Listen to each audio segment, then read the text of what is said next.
രണ്ടാം ലോക മഹായുദ്ധത്തിന് ശേഷം യൂറോപ്പ് കണ്ട ഏറ്റവും വലിയ യുദ്ധം അവസാനിപ്പിക്കുന്ന കാര്യത്തിൽ വലിയ വഴിത്തിരിവുകളൊന്നും ഉണ്ടാകാതെ യുക്രൈൻ റഷ്യ ചർച്ച അവസാനിച്ചിരിക്കുന്നു.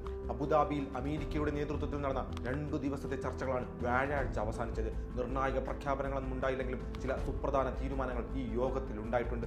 ഇരുപക്ഷവും തങ്ങളുടെ പക്കലുള്ള 157 യുദ്ധത്തടവുകാരെ വീതം പരസ്പരം കൈമാറാൻ സമ്മതിച്ചെന്നതാണ് ഈ ചർച്ചയിലെ ഏറ്റവും ശ്രദ്ധേയമായ ഫലം. കഴിഞ്ഞ 4 വർഷമായി തുടരുന്ന യുദ്ധത്തിനിടയിൽ മാസങ്ങൾക്കു ശേഷമാണ് ഇരു രാജ്യങ്ങളുടെയും ഉന്നതതല പ്രതിനിധികൾ ഇത്രയും ഗൗരവകരമായ ഒരു ചർച്ചയിൽ ഏർപ്പെടുന്നത് പോലും. വ്യാഴാഴ്ച നടന്ന ചർച്ച വെറും 3 മണിക്കൂർ മാത്രമാണ് നീണ്ടുനിന്നത്. ട്രംപിന്റെ പ്രത്യേക പ്രതിനിധി സ്റ്റീവ് വിറ്റ്കോഫ് ചർച്ചയിൽ പങ്കെടുത്തിരുന്നു. ഇനിയും ഒരുപാട് ജോലികൾ ബാക്കിയുണ്ട് എന്നായിരുന്നു ചർച്ചയ്ക്ക് ശേഷം വിറ്റ്കോഫിന്റെ പ്രതികരണം.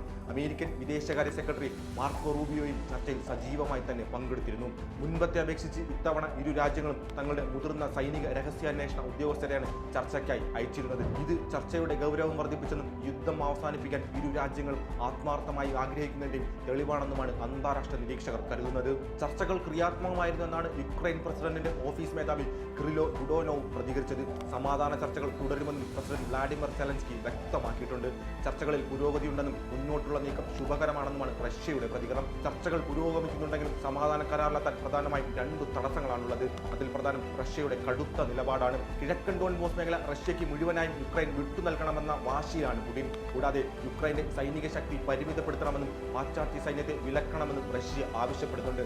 അതേസമയം വെടിനിർത്തൽ ഉടൻ പ്രഖ്യാപിക്കണമെന്നും തങ്ങളുടെ ശക്തമായ പ്രതിരോധ മേഖലകളായ നഗരങ്ങളിൽ നിന്നും പിന്മാറില്ലെന്നും യുക്രൈൻ വ്യക്തമാക്കിയിട്ടുണ്ട്. ശക്തമായ തണുപ്പും യുക്രൈന്റെ കനത്ത പ്രതിരോധവും കാരണം റഷ്യൻ മുന്നേറ്റം ഈ വർഷം ഇഴഞ്ഞു നീങ്ങുകയാണ്. എന്നിരുന്നാലും യുക്രൈന്റെ ഊർജ്ജ സംവിധാനങ്ങൾക്കു നേരെ റഷ്യ നിരന്തരമായ ആക്രമണമാണ് നടത്തുന്നത്. ഇത് രാജ്യത്തിന്റെ പല ഭാഗങ്ങളെയും ഇരുട്ടിലാഴ്ത്തുകയും യുക്രൈൻ ജനതയുടെ ജീവിതം കൂടുതൽ ദുസ്സഹമാക്കുകയും ചെയ്യുകയാണ്.